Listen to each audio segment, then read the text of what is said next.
this subject of adult-child enmeshment.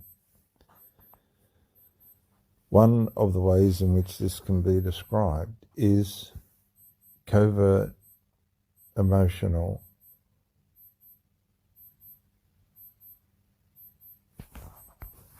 enmeshment or abuse.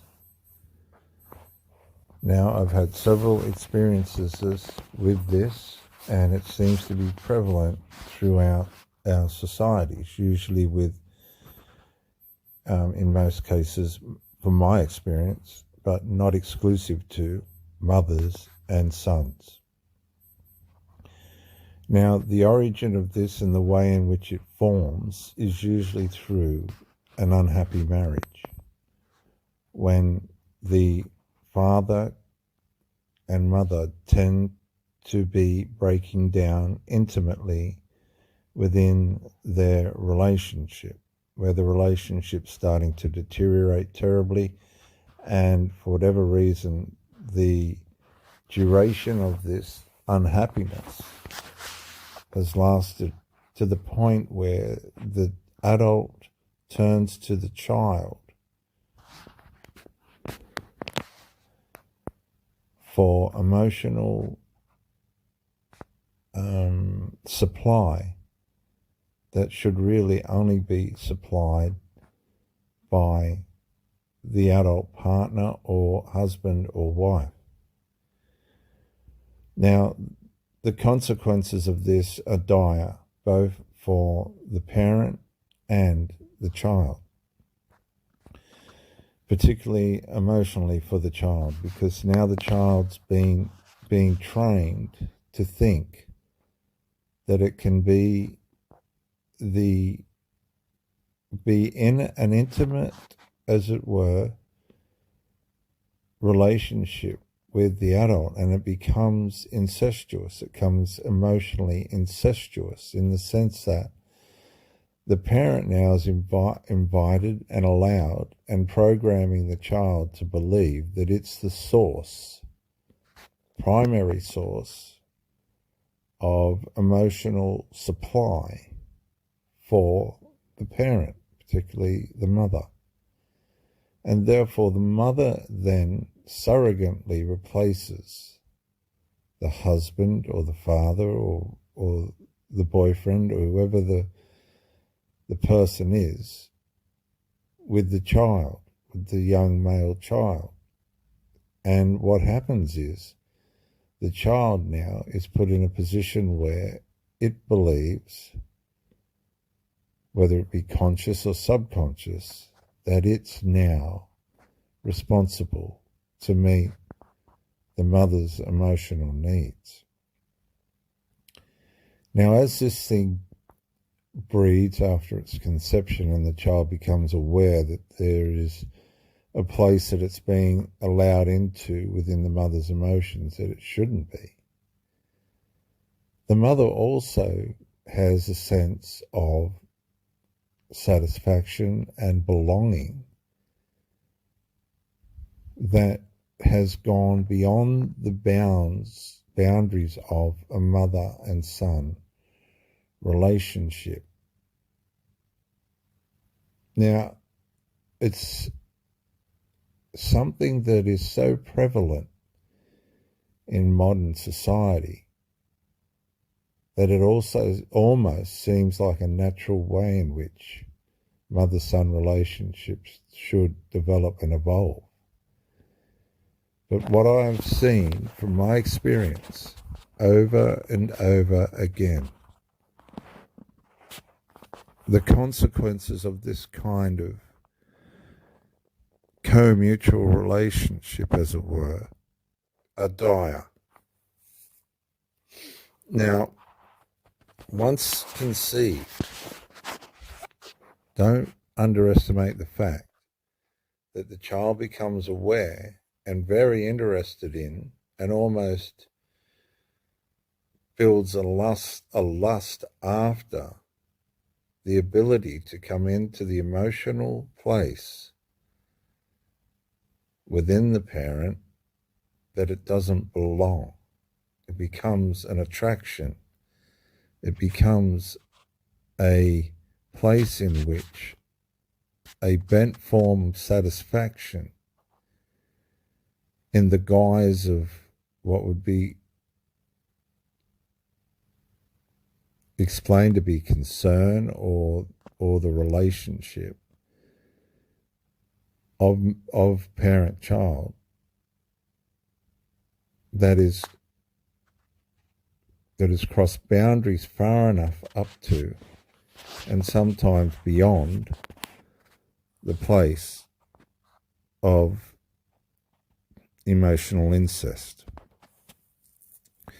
Now, emotional incest is not uncommon in modern society, and it's not something that's new either. And once you come into a relationship where this is taking place, you can find yourself entangled in some very interesting and unhealthy situations. What you'll find is the parent needs to either commit to you and give the child a sense of abandonment. I mean, it's very difficult for the parent now, once it's found another adult that it can share itself with, him or herself with, to be able to divide themselves between the new partner and the child in which it's developed this misaligned relationship with. And what happens is the dynamics are can be absolutely fierce, because now we have a child that's looking to the mother and saying, hang on a minute, you've allowed me to share that part of your life, and now you're sharing that with somebody else. Now, the parent doesn't think about these consequences at the time, because all they were interested in was building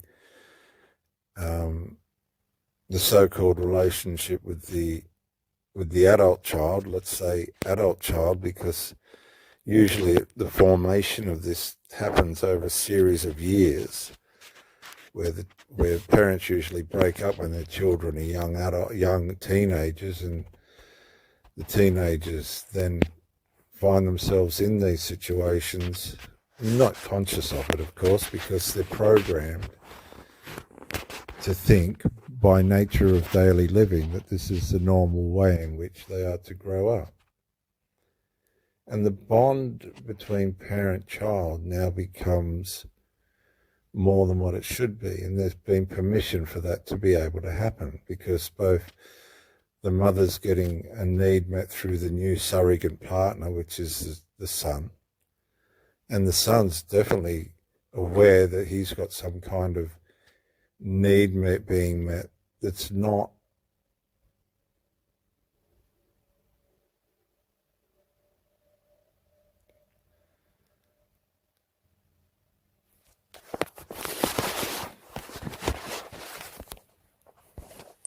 normal or usual.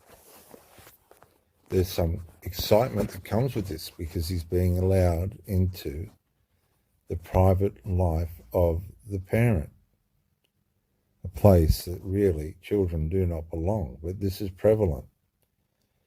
Now, some of the ways in which this can be identified is there'll begin to be a tussle for time. Usually when you meet somebody, they'll give you your time and give you their time, and there'll be no interruptions, and things get juggled quite well. But as time goes by and the relationship's supposed to be developing, you start to find yourself entangled between this conflict between the parent and the child that has nothing to do with the parent being a parent or the child being a child. It's some kind of emotional enmeshment that's beyond the normal parent-child relationship. And when you become a spectator of this, it can become very alarming and very confusing, because you're trying to navigate a relationship with the adult who's now struggling to navigate a relationship with the child. And what you'll find is the child will start to pull at the adult at times where the new partner's about to turn up. Now, of course, the parent of the child is not going to be totally aware of this, because it's learned behavior, it's trained behavior, it's been programmed into the mother and son, or father-daughter, or whatever the case might be. It's been programmed into the relationship. And it can be identified very, very quickly. There'll be moods, there'll be accusations, there'll be imaginations covertly directed at the new partner. There'll be accusations. The accusations is jumping to conclusions that cannot be justified or made to be consolidated. They're usually based on reactions to emotions that are responding to the parent having a new partner. The other things can be bouts of sickness, emotional needs not being met by the parent, very vocally and verbally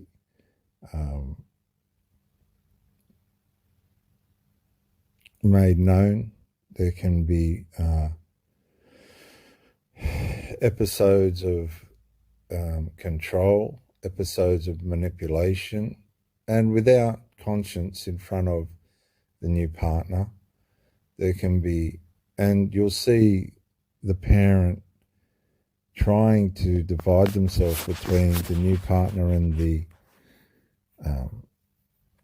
child or adult child who's trying to say, what's going on here, as I had your attention up until this point and now you're taking it away from me.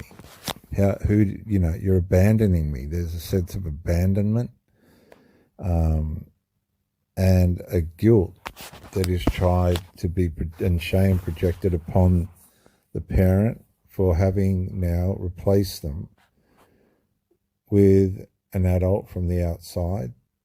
Terrible sense of abandonment on the child, who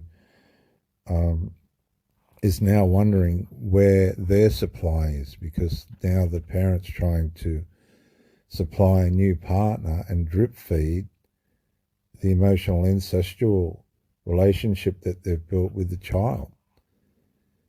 And so you'll see the parent of this child begin to struggle within themselves, trying to find time in which they can give their full attention, and might I say, not parent-child attention that now needs to feed this new dysfunctional bond that they have,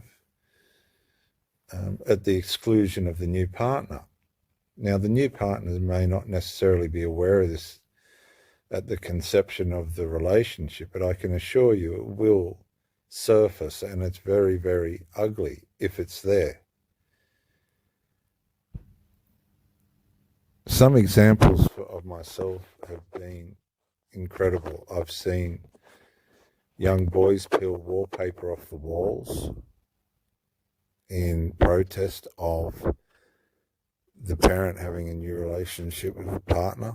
I've seen young boy, 10 years old, have his mother pinned against the wall by the throat, and the mother able, if choosing to fix this problem via discipline, but the spell has been so strong that the child now has become the authority in the house, and the mother now is subject to that child based on a form of guilt or a form of submission that really should be forbidden for an adult to give to a child. A 10-year-old child with his mother pinned against the wall by the throat for not continuing to be submissive to that child.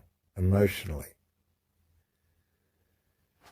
It was one of the most horrible forms of dysfunction that I've ever seen. Tantrums are not uncommon. Emotional manipulation is not uncommon. Undermining the new partner covertly is not uncommon. The mother and the child sharing intimate details about the new relationship is not uncommon. It is a complete, total entanglement of dysfunction that is fed by a form of lust. It's not a normal relationship between an adult and child. It's a form of lust, and that lust has to be fed, and it's fed through covert incest, covert emotional incest. And if that incest isn't fed, then things start to shatter. The relationship between the parent and the child now has to be jeopardized, put into a place of jeopardy, or this relationship now is jeopardized. You're not playing your part.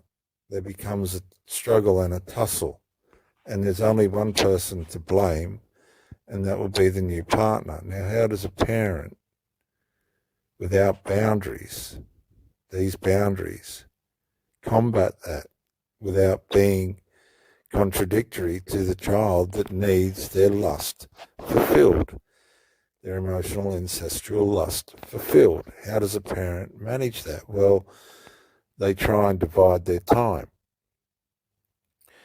and somebody's going to pay, and usually the person that pays is the new partner. Now, this isn't evident at the start of a relationship. You come into the thing and you're plodding along, and then all of a sudden you're trying to understand what's actually going on here. And if you have no clue about covert emotional incest, it can become very, very jading.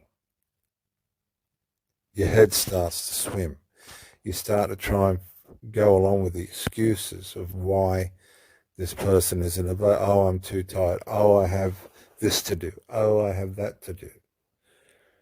This can also happen around substance abuse as well, where the adult wants to and needs to spend time with the substance of which they become accustomed to being involved in, at the exclusion of the partner who has needs. And let me say, if you're one of these partners and you found yourself in this kind of situation and your needs aren't being met, and there's red flags and alarm bells going off, and you're trying to find excuses for these not to be legitimate, I ask you to stop and question whether the legitimacy of these warning signs within you, where your needs are not being met as a consequence of another person's either dysfunctional enmeshment with a child or a substance.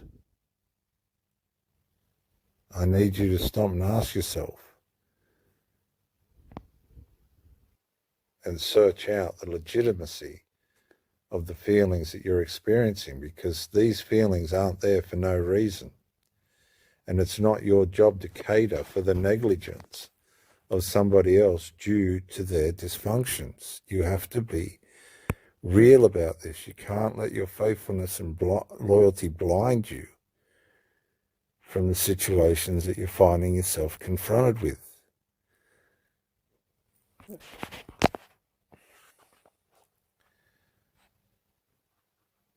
It's terrible when you start to see a parent and a child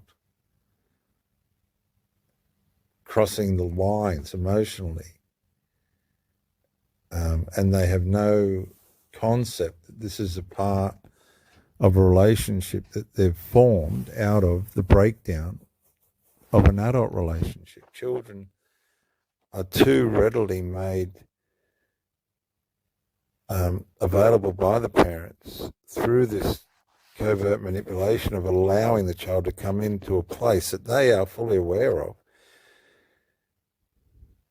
is private. And the temptation of this and the allurement, the mystery of this, again, I can only describe it as a lust for the child to come into this place, and the emotional exchanges, the subtle emotional lustful exchanges that are taking place during these exchanges in the adult child or young adult to parent relationship, it actually becomes addictive. And if this addiction isn't met, because now the parents sharing themselves with the new partner, then there is inevitably and predictably going to be consequences. And these consequences manifest in many different horrible ways in which somebody that's trying to have a relationship with this parent who's created a environment like this for themselves, and usually they'll tell you that, and that it's, you know, it's part of trying to meet some other kind of need like depression, or there's another, there are reasons for this. When you look deeper underneath the surface, the actual gist of the problem is the parents allowed the child to build a lust, an emotional lust that needs to be fulfilled through this dysfunctional enmeshment between the parent and the child. And as an outsider, I'm telling you, you do not need to be subject to this. You need to protect yourself from this, because blood's thicker than water, and it doesn't matter how hard you try or how good you are, the lust between the child and the parent has to be fulfilled, or it's going to jeopardize the relationship. Somebody's going to kick up a fuss, and it's usually the child, because the child's now being put on the sideline while the parent's getting its needs met somewhere else, and that's going to cause terrible objection. And of course those objections will be aimed at who? The partner. They'll be aimed at the new partner who's now come along to try and fulfill the parent's needs, but the parent's made a rod for its back, because now it has to try and work out a way in which, without hurting anybody, which is an impossibility, to quench this lust within the relationship between that the parents developed with the child by allowing it into an adult space that it should never have been involved in, a surrogate partner space. And again, we have to come back to the abandonment and all the consequences of that in the child when the parent meets a partner. It's very complex, it's very abusive, and it's very destructive, and it can only be described as covert emotional incest. And in some cases it goes beyond this. You'll have children lying on the bed with the parent, and the parent will be holding them, or they'll be that close. You'll have parents calling their children babe or gorgeous, or names that you do not, names with intimacy connected to them and position connected to them that the child should never be subject to. It's only meeting a parent's need. Parent ignorant of itself, what it's doing to its own child. Oh, but it's all in the name of all sorts of things they can label it as. And I tell you, the next thing you'll find the parent discussing you with the child, and the child knows all this information about your private life that they have no right to know. And again, it's dysfunction on the part of the parent. But who does the parent turn to when their new relationship gets into trouble? Usually because of these kind of behaviours, these kind of relationships between themselves and the children. They turn to the children. They go back round in a circle. So by the time the partner's had enough of it, the family dynamic's back in its dysfunctional circulating position, which is the lust that's been built between the parent and the child. And we've now excluded the partner. This is how 9 times out of 10 it can end up.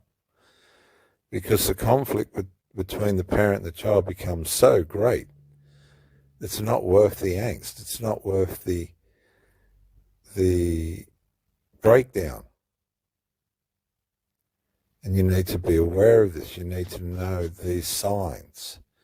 You need to have the courage to say something just isn't right. No matter how well the picture's painted between the parent and the child, that everything is all right, but it's not all right. I can assure you it's not all right, and it's prevalent in our societies today, and you need to be aware of it. I'll end this talk.